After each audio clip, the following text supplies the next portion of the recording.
Praise be to Allah the Merciful, and peace be upon Prophet Muhammad sallallahu alaihi wasallam. Before we start, as imams, actually, I have two disturbing things that I saw along the times. When we go to the musalla and you take a look at our shoes, I mean, it's very disturbing scenery. There is a picture in the internet, subhanallah, for a temple of Buddhism. You see them putting the shoes accordingly and arranged, clean and neat. And alhamdulillah, we are in a society. We're not in the masjid. People will come and take a look at that. So I would like next time, inshallah, as imams, to prepare for that, inshallah. Jazakumullah khair. The other thing is, I know this is kind of bid'ah. It's a chain, whatever it is. I know that. But this is the rules of our conference. You don't have no choice but to wear it. That's why they gave it to you. And wallahi, this have many things, many benefits. First of all, we will know each other. Second of all, it will identify us. We are here, exist in this room. Our conference is this. And I think this time I talk is not taken from my brother, Dr. Jamal and Dr. Ma'an. We will give this subject, by the way, if you didn't attend any subject, any lecture before, and you attended this will be enough. Wallahi, this is very important subject. So everyone, inshallah, you know our children. Those our next generation. They are the one will lead. And we have to raise them right. And this is part of it. Dr. Ma'an, inshallah, will take 10 minutes, and Dr. Jamal, inshallah, will take 15 minutes. My brothers and sisters, you saw Sheikh Shpendim, how strict he is. You did not see me. I'm not only one Hassan. I'm Hassanin. Two Hassans. Jazakumullah khair.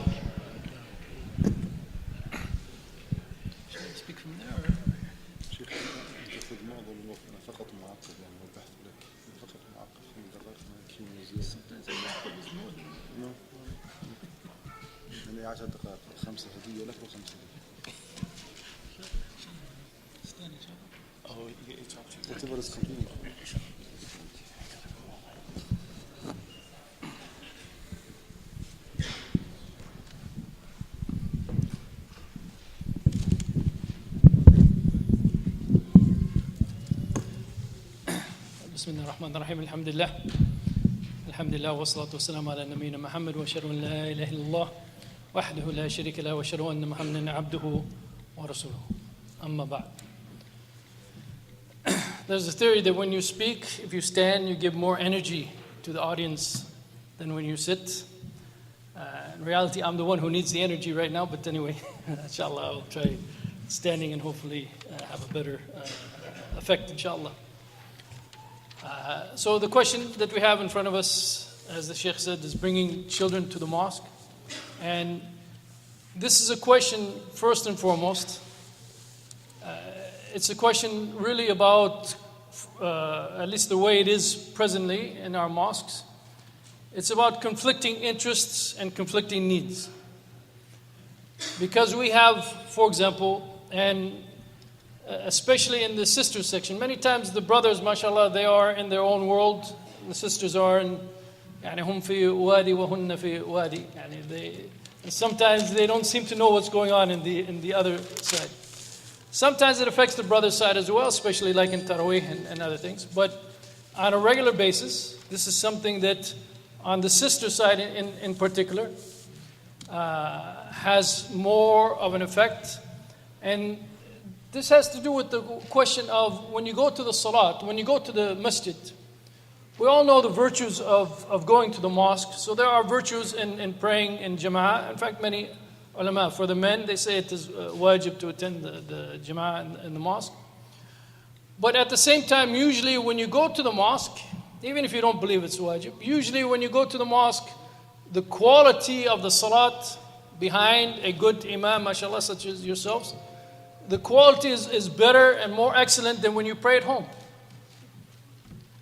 However, if you go to the mosque and part of your hope and your goal, inshallah, is that, the mosque is a kind of a sanctuary. It is a place for you to remember Allah subhanahu wa ta'ala, for you to think about Allah subhanahu wa ta'ala, for you to make dhikr, for you to perform the salat with that quality.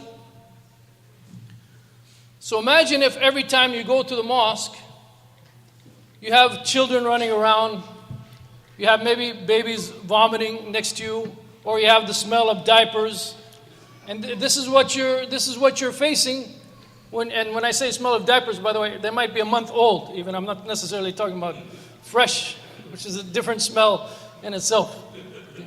So if this is what you're facing when you come to that prayer, where you have the high hopes, you're coming to the mosque, mashallah, maybe especially for the sister, maybe this is not that common of an opportunity that they get to go to the mosque and they have the high expectations. And then this is what they face. It's very difficult to get that feeling, that spiritual feeling, and to get that benefit from the mosque that you expected and that you hope to get. And consequently, you will, over time, you will feel like not attending the mosque. Especially, for example, if you don't have children, or if your children are behaving and others are not. And parents, as I think every parent probably will admit this, parents are very good at zoning out their kids and zoning out what they're doing, right? For them, their kids' noise is like white noise in the office. They hear it all the time. It's like it doesn't do anything to them. But if they're not your kids, or you're not used to those sounds and whatnot, it affects you. So we have this issue, which is a very serious issue. And when I've spoken, for example, I've given different classes, and I've given different classes on how to improve the quality of the salat. And when I ask the sisters, is this an issue for you? I've never once, and of course these sisters are the ones who come to lectures, so usually maybe they're younger. Sometimes they don't have children themselves. But I've never once had any sister say, this is not a problem. I don't face this issue. Every single time, every sister has said that she faces this issue. She's not happy about it. When they try to say something, the response is not very positive. So that's one group. And even among the brothers also, if there are too many children in the men's side as well, it can be an issue. We see that sometimes during Taraweeh. Then on the other side, of course, we have now, mashallah, we have parents who have children, and we are living in a society which is different from many Muslim societies. We don't have extended families, for example. Husband and wives are living by themselves. They may not have any relatives. So if they want to go to the salat, they don't have much choice except to bring their children. So they want to come to the salat as well. They're also part of the community. They also want to take part and also benefit from coming to the mosque. So you have this, as I said, a conflict of interest where they want to come to the mosque. And one of the arguments, of course, that they make is they want also their children. So their children are the next generation. So they want their children, and everyone should want this, they want their children to get used to coming to the mosque, that the mosque is something beloved to them, and as they grow up, they like it more and more and more. And also, since these parents themselves are raising our next generation, we also want those parents to be parents of taqwa and to benefit from the mosque. So we want them in the mosque, right? And so, but for them to come, as I said, because we don't have the extended families, for them to come, they're going to have to bring their children. If they bring their children, then they're going to be disturbing the others who are also coming and wishing to pray in a nice, quiet area. And then even from the mosque point of view, sometimes we have liability issues. We have damage that is done by children. We have cleaning issues related to children. Sometimes children go. I know of at least one case, and I believe it's maybe 3 cases if I can remember correctly, where children have been hit by cars in the mosque parking lot because they're out free. They're out free, and it's very difficult to supervise them. You're backing up. It's very difficult to see children if you're backing up. This is a big liability for the mosque. Imagine if the mosque is sued. Right? The mosque is sued because this person brought his child, isn't watching the child, but it's a public place, and the child gets into trouble, and so it's a liability also for the mosque as well. However, as a community, the mosque also wants these people to come to the mosque. So you have lots of conflicting issues, even before we get to any text, or even before we get to any of the opinions of the ulama. We can conceive. Part of the beauty of fiqh, or part of the essence of fiqh, is to conceive of what is going on, so that you understand the issue completely and properly, inshallah. So we have all of these, as I said, different interests. When we go to the hadith of the Prophet ﷺ, and there's one, it's not actually from the hadith of the Prophet ﷺ, but one of the most explicit text related to this is a text that is recorded by Ibn Kathir in his tafsir. And I want to, I know I only have a few minutes to speak, but there are some things that I just want to highlight because of the fact that you might come across it, and the details of it are maybe not well known. So in his tafsir of Surah An-Nur, Ibn Kathir presents a story in which it is narrated that Umar al-Khattab, whenever he would see the children playing in the mosque, he would strike them with a stick and take them out of the mosque. But the narration actually, as Ibn Kathir said, Ibn Kathir simply said that things which are inappropriate for the mosque should be kept out of the mosque, and children should be kept out of the mosque as they play therein. And then he said that whenever Umar al-Khattab would see them playing in the mosque, he would beat them with a stick. And as I said, the narration also says that he would remove them from the mosque. So this is coming from Umar al-Khattab. It is stated by Ibn Kathir. Ibn Kathir doesn't comment, though, on the authenticity of this narration. Al-Albani, in one of his books, also quotes the same incident from Ibn Kathir, also doesn't comment on the authenticity of the narration. All of the books, all the publications of Ibn Kathir, one of them is quite detailed in the Takhrij, also doesn't mention anything about the authenticity of the narration.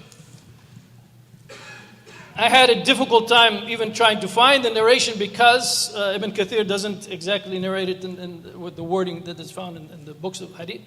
But eventually I was able to find it, and the details of it are in the paper. And it is actually a weak narration. The chain is broken between the narrator and Umar al-Khattab, or Umar al-Khattab's time.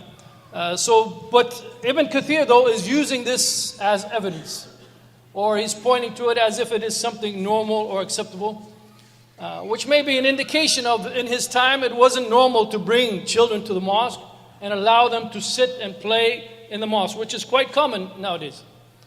Unfortunately, many imams, they tell, right, let's say like after the salat, there was a child making a whole bunch of noise. Of course, it has to be on the men's section, otherwise the imam's not going to mention. So after the salat, the imam says, please hold your children during the prayer. As soon as the prayer is finished, they can do what they want. This is a mistake, actually. It's the prayer place. There's always, inshallah, going to be people praying or making dhikr and so forth. So the question is what they should be allowed to do in the prayer and so forth. And if we go through many of the hadith of the Prophet ﷺ, we find different hadith, inshallah, they're detailed in the paper. We find different hadith where, like Al-Hasan, Al-Hussein and so forth, and Zainab, They were in the mosque. We cannot deny that they were in the mosque. However, at the same time, we don't have any narration from the time of the Prophet ﷺ. We don't have any narration that describes, for example, children running through the line during the salat. We don't have any narration where a small child, let's say, was in front of one of the Sahaba, playing games or whatever, or screaming at the person while he's praying. We don't have any narrations like that. We have a few narrations where we know that small children were in the mosque, and we have maybe some indication that perhaps, and the details also are mentioned, that maybe like hearing a baby crying, maybe that baby was in the mosque, maybe the mother alone was in the mosque, and so forth. So we definitely don't have any clear text prohibiting young children from the mosque. Then when you go and we have, as I said, we have explicit hadith that show that at least on some occasion, yes, they were in the mosque. Now, if you go from that to the books of fiqh and what we find from the books of fiqh, starting, by the way, if I may start with Imam Malik, and not starting with Imam Malik because of the presence of so many Malikis in the room, but because there is some significance to his interpretation. And that is that in the narration concerning Umama and the Prophet ﷺ carrying Umama in the mosque, Imam Malik was asked whether or not this hadith should be applied. In other words, is it abrogated or what? And Imam Malik said that you should do so, a man may do so only in the case of necessity, where he cannot find anyone to look after his child. Otherwise, one may not do it simply out of the fact that he loves his young child and wants to bring him to the mosque. The significance, of course, of Imam Malik on this kind of point is that we're talking about someone living in the city of the Prophet ﷺ only 100 some odd years after the time of the Prophet ﷺ, where if it was a custom and a practice to bring children to the mosque regularly, and had that custom and practice come down from the time of the Prophet ﷺ, it would have been someone like Imam Malik who would have been familiar with that kind of practice. But instead for him, at least his reaction or his statement shows that this is very much the exception. You should only bring the child if you cannot find anyone else to look after the child, and only because of that need or necessity, it's allowed then to bring the child to the mosque. Otherwise, in general, if you look at most of the books of fiqh, they emphasize the fact that the mosque is something that is to be protected. It's protected from impurities. It's protected from inappropriate behavior. And so many of the scholars, for example, say if the child is under 7, they should not be brought to the mosque. Because 7 for them is what they call the age of tamyiz, the age which the child begins to develop, to understand and reflect and so forth. So what we can see from what the ulama say, what we can conclude from that is really it is the behavior of the child that is the key thing. If the child understands how to behave when he comes to the mosque, because someone could be maybe under 7 and behaves properly, someone could be maybe over 7.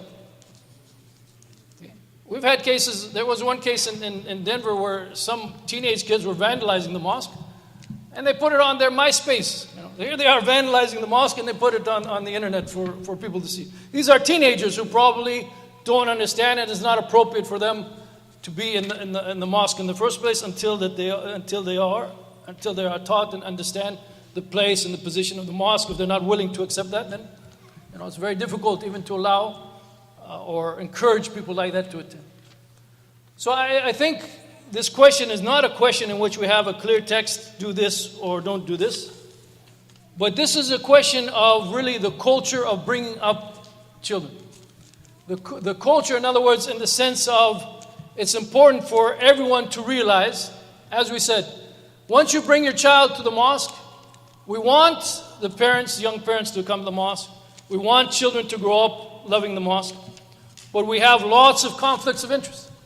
So you cannot bring your mosque to the child, you can't bring your mosque to the child either, but you can't bring the child to the mosque If your child is going to, if you believe, if you have reason to believe, or you think that your child is not going to be respectful of the mosque, you should understand this.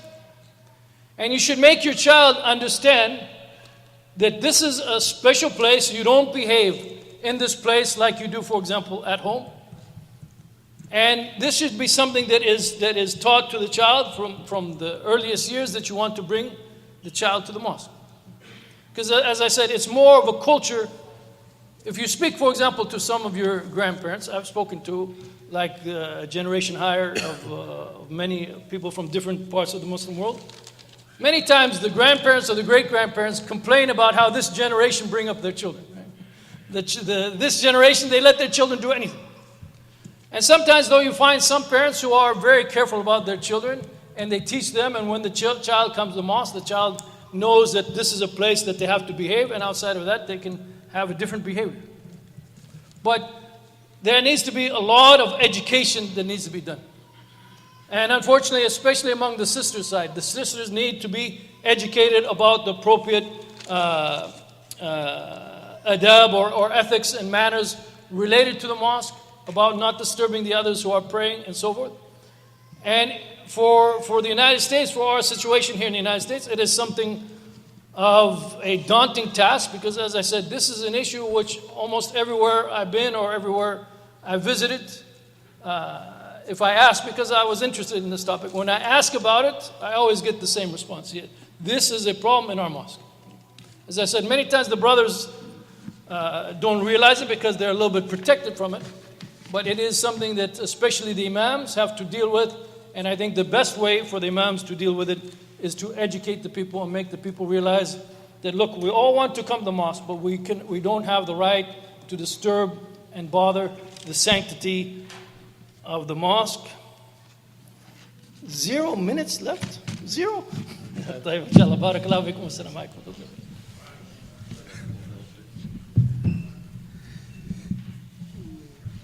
Jazakallah khairan. My brother Dr. Sheikh Jamal, alhamdulillah, he finished on time Egyptian standard. And now with our brother Sheikh Dr. Ma'an, inshallah. How many minutes I have, Sheikh? 5 minutes? 10 minutes Egyptian. 10 minutes Egyptian? That's 25, yeah, half an hour. Yeah. Alhamdulillah. 10 minutes. بسم الله الرحمن الرحيم الحمد لله رب العالمين اللهم صل وسلم وبارك على محمد وعلى آله وصحبه أجمعين. This is one of the very practical issues that we imams need to be, as practical, as reasonable as the issue itself when it comes to approaching our community, to have a real solution for it. Number one, we all know that the masjid in the West, or in the US in particular, is our second place or second home. Every single individual in the family would love to come to the masjid, especially when it comes to the practicing Muslim families. The only place that they get together for praying, for entertaining, for socialization, for eating, sometimes for sleeping, holding activities, they all come to the masjid. So from a very practical perspective, every single individual in the family is expected to come to the masjid. And this actually includes kids. Number two, as we are growing and building new Islamic centers and masajid, we should take into consideration the accommodation of the kids. Why do not we think seriously of establishing or designating a place that's called babysitting? Babysitting is a practical solution. If you have kids, for example, you can set a policy as a board or as a person in charge. Kids less than 7 years old, you cannot enter the musalla. I mean, this is the policy of the masjid. You go to the babysitting. And we have, alhamdulillah, a lot of sisters who are willing to work either voluntarily or paid sisters who are just sitting, designating their time and effort and experience to accommodate those kids. Number three, I think it's a mutual responsibility. It's not the exclusive responsibility of the imam The only thing you can do is just to keep reminding your community and talking to them. So this is your job. Now, as a parent, you have a different responsibility. You have an authority over your kids more than the imam himself. So I need to discipline, I need to train, I need to behave or make sure that my kids are behaving themselves whenever they come to the masjid. It's all about tarbiyah. It's all about a reminder. It's all about self-discipline. I need to keep reminding them, and sometimes I need to discipline them. I need to deprive them from coming to the masjid whenever they misbehave themselves. So it's not my job just to drop them off in the masjid and just go and enjoy my salah. No. My job is to make sure that my kids are behaving themselves during their stay in the masjid. Maybe from the authentic sunnah of the Prophet ﷺ, in addition to what respected Sheikh Dr. Jamal mentioned regarding the presence of Al-Hasan, Al-Husayn, and Umama, when the Prophet ﷺ used to hold her during the salah and just put her on the floor and just holding her one more time. And an authentic hadith, I want to just read it as is. قال وثبت في الصحيح أنه يدخل الصلاة ويريد التطويل. It was narrated that the Prophet ﷺ used to start the salah with the intention of prolonging his salah. ويريد التطويل يعني تطويلها. قال ثم يسمع بكاء الصبي فيخفف. And then he hears the cry of an infant, a child, a baby. ثم يسمع بكاء الصغير فيخفف. So he would change his mind and just shorten his salah instead of prolong it. لئلا يشق على أمه, lest he make it hard for the mom or the mother of that child. So I think this is an explicit and straightforward evidence that bringing kids,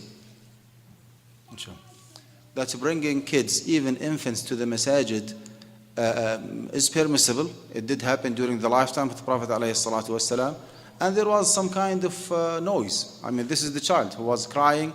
The Prophet ﷺ consequently shortened his salah because he wanted to be more tolerant and more accommodating toward the situation. Something else, and maybe this will be the last point before we open the floor for question and answer, that we now as musallin, we need to be more tolerant. I mean, there is a certain level of noise that is, I would say, acceptable, under control. Do not expect the masjid to be extremely quiet, in the same level of quietness during khutbah al-Jum'ah. Again, practically speaking, it doesn't go this way. So if there are some kids jumping around, making some noise, as long as that's something under control within the average that you experience in other masajid, I would say just let it go. Let it go. Because the tarbiyah issue takes time. You are responsible as a parent, you are responsible as an imam, you're responsible as a musalli.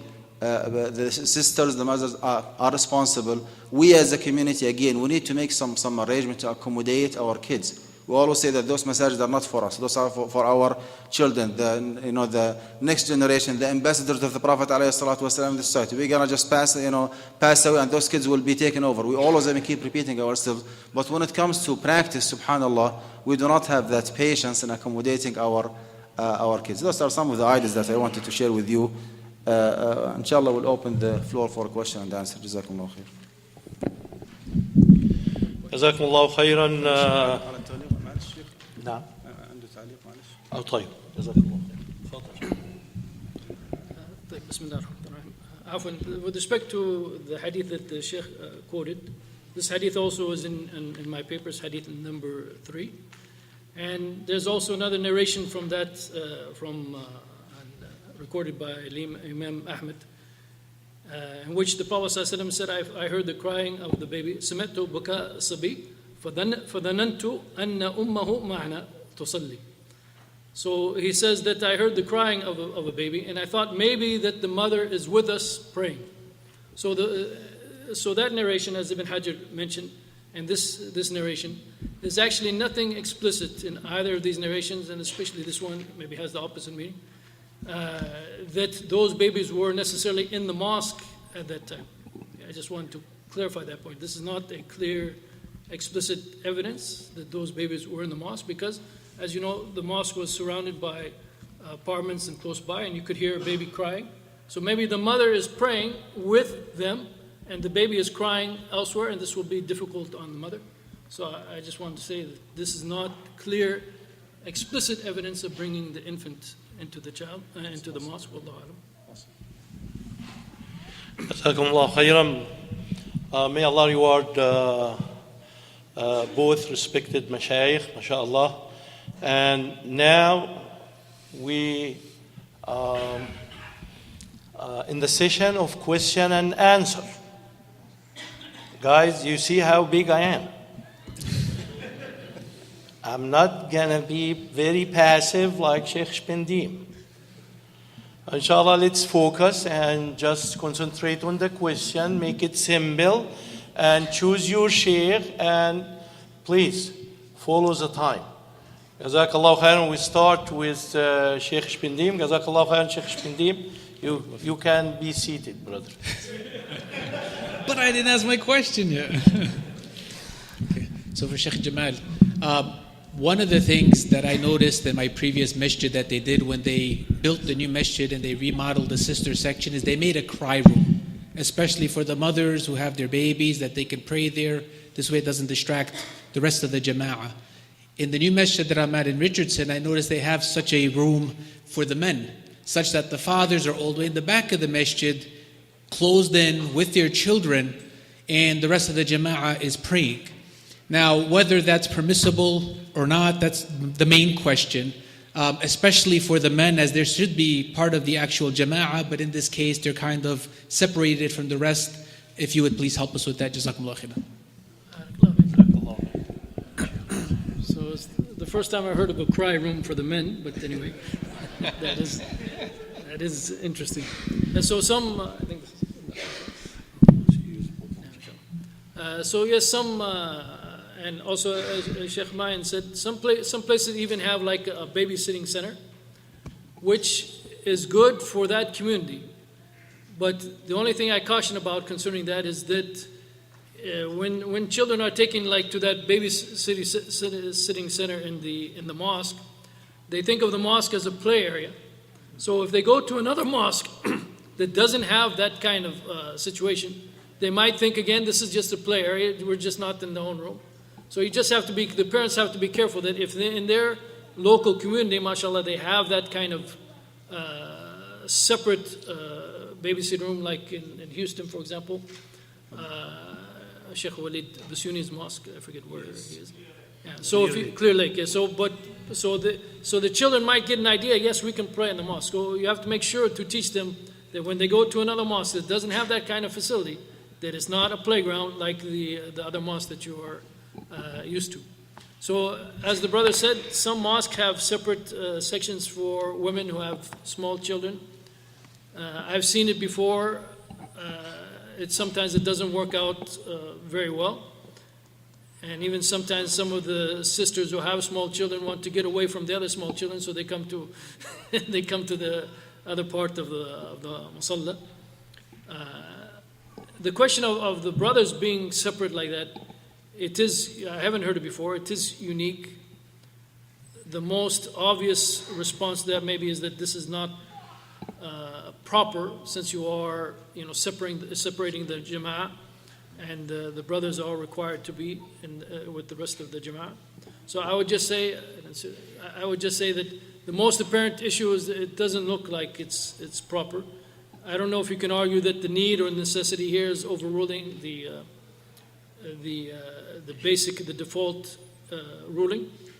I'd probably have to give that some consideration, but I would say that at first glance, it looks to me that this is not proper according to the default rulings. It would be better, again, if they have children, if they have to bring children, again, do their best to control their children, have their children with them. And that's one of the advices that many of the scholars have mentioned. Have their children close to them and with them, because they'll be more in control, especially with the father. They'll be more in control if the father's right there, and if as soon as they start getting out of line, the father can speak to them and so forth. It seems to me that would be a better if it can be worked out, inshallah. Wallah. So I didn't really give you an answer, I realize, but. Jazakallah khairan, Sheikh Jamal. I'm from the same masjid, Sheikh Shpendim, and although we have this situation, but the children leave the parents in the room and start knocking on the glass and making even bigger noise. So I don't know whether it's a suitable situation or not. Okay, my brother, please. So that adds to my doubt about it. Assalamu alaikum wa rahmatullah. Alaikum assalam. My name is Anis. I'm from Connecticut. The problem is the children is in all the masajid, but some masjid has bigger problem than the other. But it is also associated with the sisters. Especially it happens when there's a halaqah, an evening class, or Ramadan. Sisters get together and they socialize. They don't care about the children. And sometimes when the praying time is during the Ramadan, if they cannot pray, they are asked to go back. They will not listen and they won't go back. And it is also the authority of the masjid should take care of it to make sure that they have a special room for the sisters who cannot pray and wants to socialize and take care of the children in a babysitting area. And the suggestion I would say is every masjid should have a place with a TV and an Islamic DVD, which will educate the children. They will love to watch the cartoon. It is available, Islamic cartoons with education, and inshallah it should solve the problem. Jazakallah khair. Jazakallah khair. That was, I think, was a comment. Jazakallah khairan for the comment. May Allah bless you. Jazakallah khair. My brother. By the way, always this brothers comes a time for his question, and I don't know what's happening between him and Sheikh Shbindim, but he said time is up. And the poor man stand there for 15 minutes and then he don't ask his question. So take your time, my brother. Don't worry about it. Sisters, by the way. Huh? Question on the sisters side. Okay, also the sisters, inshallah. Please, if you have a question, you have the mic. You have a question? Okay, inshallah. After our brother here, I make him sit down. Yes. Assalamu alaikum. My name is Mustafa. I'm from Chicago. We have been discussing the permissibility of bringing our children to the masjid for the salah. The question I have is, at what point is it recommended or that we're supposed to be bringing our children regularly to the salah instead of just being permissible? Is there a specific age or is there something that I should be looking for in my son that I should know that now I should start bringing him regularly to the masjid? Jazakallah khair. Yeah, jazakallah khair.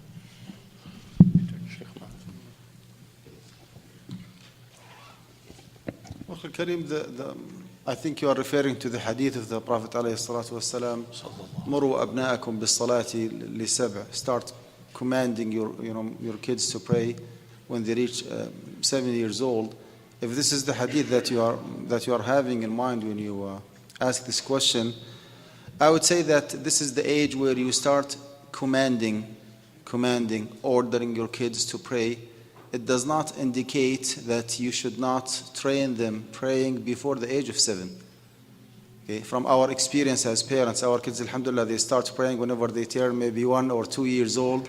They're just imitating, the physical actions of their parents, acting as if they are praying. So there is nothing wrong with the training. Well, actually, this is what we are expected to do, is to train them as early as possible, because the more they get trained, okay, and during their childhood, the more they will be accustomed and familiar with the salah, and the more actually respect they will be showing to the salah. So bringing them to the masajid in a very early age, as long as we are, the whole situation again under control, kids are behaving themselves, mothers are taking care of the infants. There is nothing wrong, by the way, with the fact that you disconnect your salah, a father or a mother, if you are the one who's taking care of the child, disconnect the salah and just take your child, step out, and just to keep the masjid as quiet as possible, especially during Salatul Jama'ah. So this is age-wise. Your question was, do we have to bring our kids? Is this your question?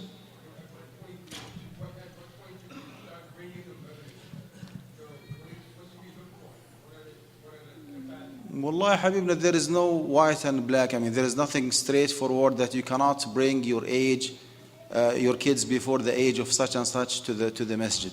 Again, you have heard the hadith where a child was crying. Kids, Umama radiallahu anha, she was unable to walk. She was like, maybe barely sitting down, where the Prophet ﷺ used to hold her. And actually, she did not come by herself. He was the one who brought her. Not to Salat al-Nafila, but to Salat al-Faridah. He was leading the Salah, holding her in I think the hadith, al-Isha al-Akhir, meaning Salat al-Isha.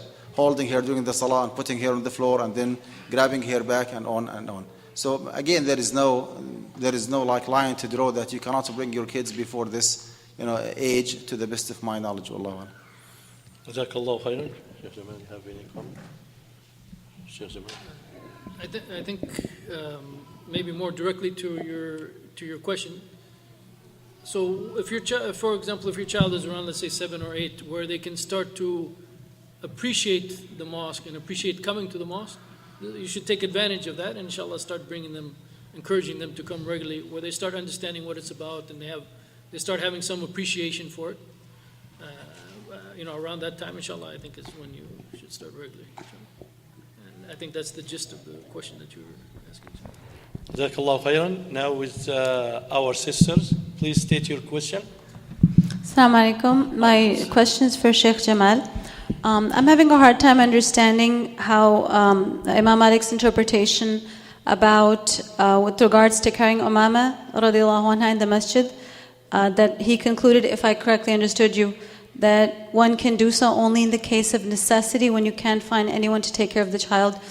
It's just hard for me to imagine how the Prophet ﷺ didn't have anyone that he could give the child to, and therefore it became a necessity for him to bring Umama. Maybe I'm misunderstanding that.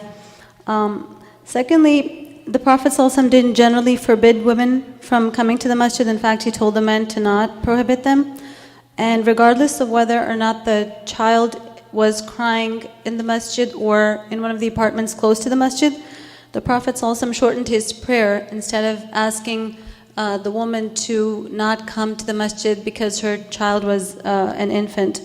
So although that affected the experience of the Sahaba who were praying with the Prophet ﷺ, because I'm sure they would wanted to have heard a longer recitation. They had probably come for that nice, longer recitation experience of listening to the Prophet ﷺ. So I find that in our masajid, we feel very unwelcome as mothers, especially of young children, where at best it's toleration, at best, or outright, lack of accommodation.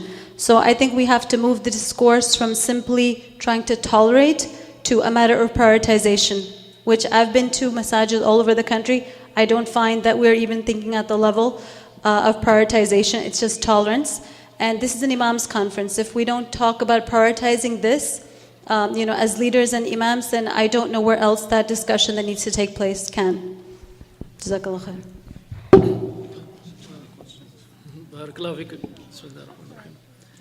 Actually, by the way, the quote that I gave from Imam Malik, I wasn't quoting Imam Malik necessarily in agreement with what Imam Malik said in his interpretation of the hadith of Umama. What I was trying to highlight is the fact that this kind of cultural practice was probably something that would be passed on from the time of the Prophet ﷺ to the time of Imam Malik. We all know that Imam Malik considered the amal of Ahl al-Medina as a kind of hujjah, and his rationale behind that was that these are things that are passed on from the time of the Prophet ﷺ. I'm not the Maliki, I don't agree with that position completely, but definitely there are things that we could expect that yes, they were passed on as part of the culture of the people, and Imam Malik is only 100 and some odd years, in his prime after the death of the Prophet ﷺ. So there is some logic behind his argument. So what I was trying to highlight was the fact that in Imam Malik's time in Medina, it was not the norm to bring the children. And so he's understanding the hadith of Umama in the light of that culture and saying that this should only be done as an exceptional case, not as the norm. And so I was trying to highlight that aspect of it, not necessarily agreeing with his interpretation of the hadith, and I still think that that's a valid understanding. With respect to, and as Sheikh Ma'in mentioned, of course, it was the Prophet ﷺ who brought Umama to the mosque. And we cannot deny, and I said this in the lecture, we cannot deny that we have clear hadith about children being present in the mosque. What I stated is we don't have a description of some of the things that go on in the mosques nowadays because of the children, the way the children behave, especially those older than babies. So that was the point of what I was trying to say in that context. With respect to your second question, we want, as we said, we want everyone to feel comfortable coming to the mosque. We want everyone coming to the mosque. Especially we want the children, the parents of the children of the next generation coming to the mosque. So we definitely want them coming. We want them to feel welcome. But at the same time, it should not be at the expense of the quality of the salat or the sanctity of the salat. You expressed one opinion in your question. I would say from my travels and my limited interaction with sisters in classes, I get the opposite feeling, and that is that those who have children are kind of dominating, and so that's why many of the ones who don't have children actually stop coming to the mosque completely, because they don't get any benefit either from the prayer, and even worse sometimes is khutbah or lectures or khatira during Ramadan. It's just useless. They cannot hear, even if they have a separate room for the babies and so forth. Unfortunately, even sometimes the sisters who don't have children start talking. So, there's another big issue that we haven't discussed that is also going on. But obviously, if any group, for example, if sisters with young babies feel that they're not welcomed, yes, this is now going maybe to another extreme. We don't want that to be the situation either. And that's why I said that the key is compromise. As Sheikh Mayan said, we need to work out. Imams need to take a leadership role, but also parents need to take a leadership role. In most cases, you can't make everybody happy, but inshallah, hopefully we can make more people happy than they are right now. Inshallah. Jazakallah khairan. My brother, please. Assalamu alaikum wa rahmatullahi wa barakatuh. My name is Ahmed Al-Hadi from Nashville, Tennessee. I'm going to go straight to my question before I get in trouble with the big guy, as you said, you. Jazakallah khairan. Jazakallah khair. My question is the part that Dr. Suhaib just covered about the fundraising during the khutbah. My question is, what about if we do the fundraising after the khutbah and before the salah, which means that the imam finishes khutbah and gets down and asks for 5 minutes to make fundraising. The reason being that is that after the khutbah Jum'ah, at least 2/3 of the congregation will be leaving, and the masjid needs support and funds for that. So what about if we do the fundraising after the Jum'ah khutbah and gets down and before the salah for 5 minutes? Maybe I will give to Dr. Ma'n. We listen to your question. Jazakallah khairan. Sheikh Suhaib is right there. So you can consult with him, inshallah, because we're talking about the children. We have another session, general discussion. You can ask that in a general discussion, inshallah. Jazakallah khairan. My brother, please go ahead. Assalamu alaikum. Alaikum assalam wa rahmatullah. Allow me to congratulate Sheikh Sadiq and his team for the beautiful organization, and I want to express my satisfaction of being here and the well-organized conference, Sheikh Sadiq and his team. As far as my question, I have a situation. I'm from Houston, Texas. I have a situation in our masjid. We have a madrasa in a masjid, and the imam is a teacher. So for Salat Zuhr or Asr, we have children that he lined up in the second row, and we have the grown-ups on the first row.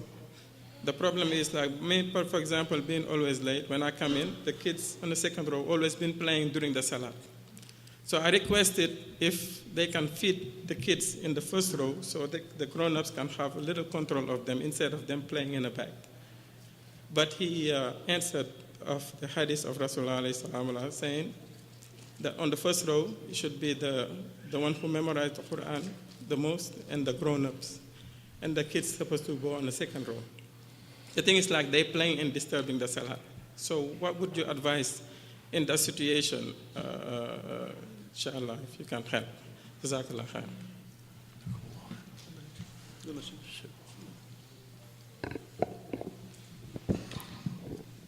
The hadith that you are referring to, Sheikh, is, if I understand you correctly, the saying of the Prophet ﷺ, لِيَلِنِي مِنْكُمْ أُولُو الْأَحْلَامِ وَالنُّهَى, that the most knowledgeable and elderly should be standing behind the Prophet ﷺ, which is correct. And the sunnah, as you know, is to have, during the lifetime of the Prophet ﷺ, is to have the adult behind him, and then the kids in between, and then the ladies or the sisters behind. So this is, I would say, the ideal situation, as long as there are no potential consequence of keeping this situation nowadays. If your concern, Akhil Karim, is regarding the quietness of the masjid during the salah time, again, if I understood you correctly, let me just emphasize here the fact that when we say bringing kids and infants to the masjid is permissible, does not necessarily mean that they do have the right to make as much noise as they want. Now, on the contrary, we have straightforward evidences that quietness inside the masjid is a must, to the extent that the Prophet ﷺ himself prohibited those who are praying with R, not praying, to disturb other people because they are praying. The meaning of the hadith, قال فلا يجهر بعضكم على بعض بالقول فإن كل منكم يناجي ربه أو كما قال الحديث. That even if you are praying inside the masjid, you should not recite out loud to the extreme that you disturb, that you interrupt the salah of other people. So if someone is worshipping Allah subhanahu wa ta'ala, does not have the right to interrupt and disturb other people. How about someone who's just jumping around and making noise?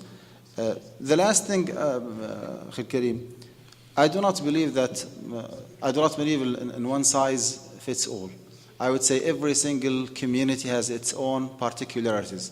Number of kids versus adults, the facility, the inside facility, the outside facility, the availability of having a place for babysitting, the availability of having volunteer sisters or paid sister to take care of the children. Do we have a school within the same premises who attend the salah semi-frequently every day or not? Again, there is no one size fits all, and I think the wise people and the leaders in every single community should come up with a plan or a solution how to keep the noise to the minimum, how to keep the prayer hall or the musalla as respected, as sanctified, as quiet, at least during the salah time as possible. Wallahu a'lam.